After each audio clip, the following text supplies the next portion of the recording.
안녕하십니까? 소쿨극장의 재미있고도 기이한 옛날 이야기 시간입니다. 오늘은 꾀병을 부리며 평생 누워 지내던 아내의 고질병을 고친 특효약 이야기입니다. 구독과 좋아요, 그리고 알람 설정 부탁드립니다. 재미있고도 좋은 글로 보답하겠습니다. 어떤 집에 할머니가 한 분 있었는데 연두색 저고리에 다홍치마 입고 다니던 처녀 시절부터 병치레가 끊이지 않았다. 노상, 골골 앓았다. 실제로 그리 아프지는 않았는데 고명딸이라 아프다고 하면 온 식구가 벌벌 떨며 잘해주니까 그 짓에 그만 재미를 붙였다고 할까. 아니면 중독이 되었다고나 할까. 이제는 아프지 아니하여도 아픈 척해야만 살아있다는 느낌이 드는. 그래서 주변 사람들을 끊임없이 힘들고 짜증나게 만드는 할머니가 되었다. 남편 되는 사람은 실로 피곤하였다. 계속 아프다고 하니 마음이 놓이지 아니하고. 하지만 이제는 남편 되니도 나이가 드니까 기운이 붙여서 마누라 시중 들기에 지쳤다. 솔직하게 말하면 지겨웠다. 그렇지만 젊었을 때 진작 버릇을 고치지 못한 것을 인제 와서 후회한들 이 늙은 마당에 조강지처를 어찌할 것인가. 아픈 것이 낙이며 일과인 여편네.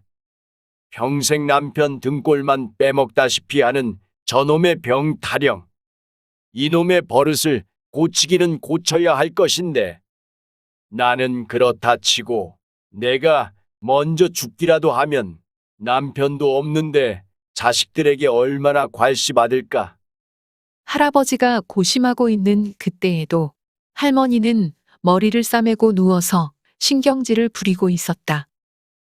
보다 못한 할아버지가 무언가 큰 결심이라도 한 듯 자식들에게 큰 소리로 말하였다. 얘들아, 듣자 하니 어디에 아주 용한 의원이 있다더라.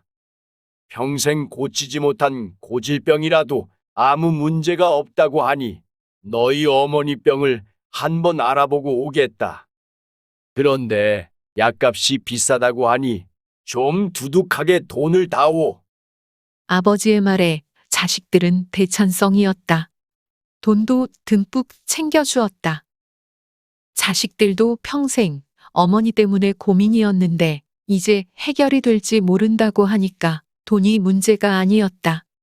얼마 후에 아버지가 돌아왔는데 입술을 꽉 다문 채 통 말이 없었다. 궁금한 자식들은 어서 다녀온 내용을 말씀하시라고 하였다. 그러자 아버지는 며느리들까지 온 식구를 다 불러 모았다.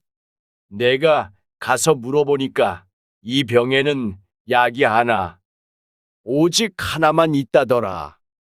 그런데 실로 구하기가 어려울 것 같구나. 무슨 약인데요? 아버지, 어서 말씀하세요.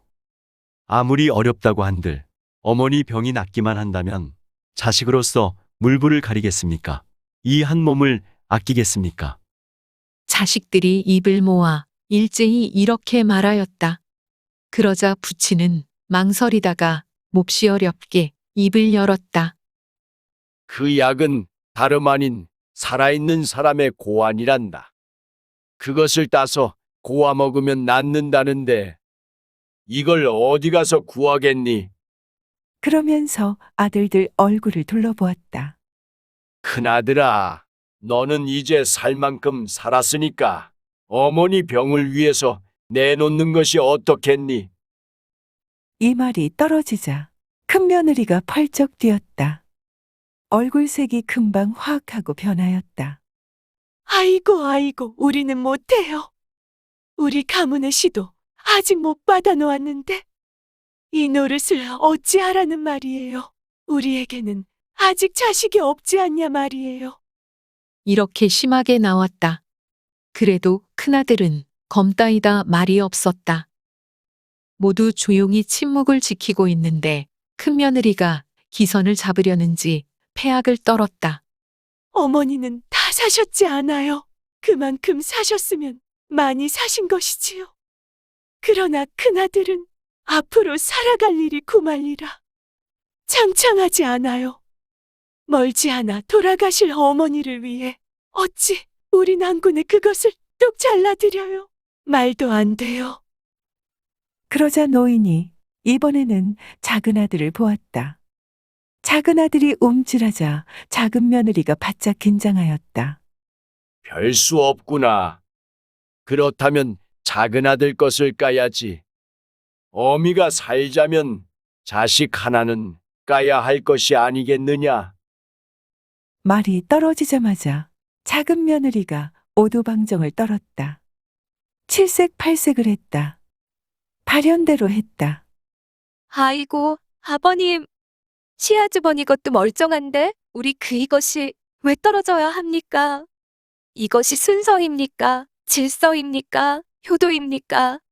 저도 갓 시집을 왔기에 아직 시도 못 받았답니다. 어머니는 다 사신 분인데 어찌 생때 같은 작은 아들이 대신 죽어야 합니까? 절대 반대입니다. 순리대로 어머니가 돌아가시는 것이 누가 봐도 타당하지 않습니까? 갑자기 집안 분위기가 싸해졌다. 모두 잔뜩 찌푸린 얼굴을 하고 상대방을 쳐다보기 바빴다. 이러자 노인이 시퍼렇게 나를 벼린 장독칼을 꺼내더니 자기 허리춤을 풀며 속에 집어넣으려 했다. 누워서 끙끙 앓고 있으면서 이 광경을 보던 시어머니가 벌떡 일어나더니 영감의 허리춤을 꽉 잡았다. 그러자 영감이 비감한 말을 하면서 할멈에게 애원했다. 그만 허리춤을 놓으시오. 자식들이라고 있는 것이 큰아들도 못한다. 작은아들도 못한다. 그럼 누구 것을 도려서 당신 병을 낫게 하겠소. 이 중에 남자라고는 나 혼자만 남지 않았소. 참 그동안 당신에게는 미안했소. 평생 당신 병 하나도 고치지 못하고 살아온 무능한 남편인 나. 이제 살 만큼 산 나는 당신에게 속죄하는 뜻으로 이제는 자식 만드는데 쓸모가 없는 내 것을 바치려오. 제발 무능한 남편의 마지막 소원을 받아주시오. 내 먼저 갈 테니 당신은 내 것 잡숫고 벽에 똥칠할 때까지 오래오래 장수하시오. 이러자 할머니가 벌떡 일어나더니 큰 소리로 씩씩하게 외쳤다. 아이고, 그렇게는 못해요. 당신 것 아직도 쓸만해요. 병 이제 다 나았어요. 다시는 안 아플게요. 말미에 짧은 이야기 하나 보탭니다. 어떤 사람의 부인이 버선 한 켤레를 만들어 남편에게 주었습니다. 그는 버선을 신으려고 애를 썼지만 너무 작아서 발이 들어가지 않았습니다. 그러자 혀를 차면서 빈정거렸습니다. 당신의 재주가 참으로 웃기는구려. 좁아야 할 물건은 너무 넓게 만들고 커야 할 물건은 너무 작게 만들어 쓸 수가 없군요.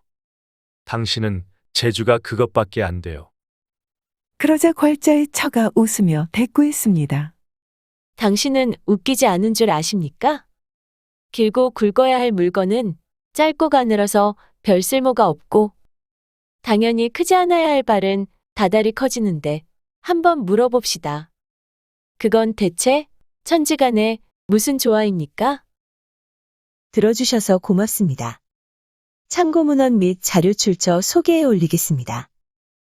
오늘은 최래옥 교수가 지은 책 되는 집안은 가지나무에 수박 열린다에서 한 꼭지, 그리고 김영균 선생이 편저한 책 한국의 해학과 육담에서 한 꼭지, 그렇게 해서 두 꼭지입니다.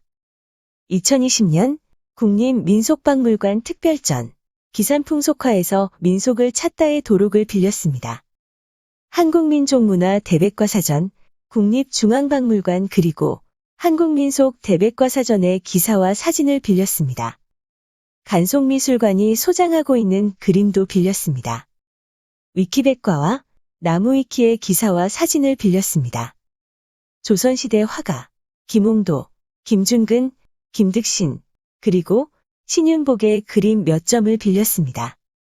운하영 화백의 책, 흑요석이 그리는 한복 이야기에서 그림 몇 점을 빌렸습니다. 1위 3RF, 크라우드픽, 게티 이미지뱅크, 픽스타, 핀터레스트, 그리고 픽사베이의 사진과 일러스트를 빌렸습니다. 소우쿨 극장은 일주일에 3번, 매주 화요일, 목요일 그리고 토요일 오전 10시 전후에 이야기를 올립니다. 고맙습니다. 다음에 만날 때까지 안녕히 계셔요.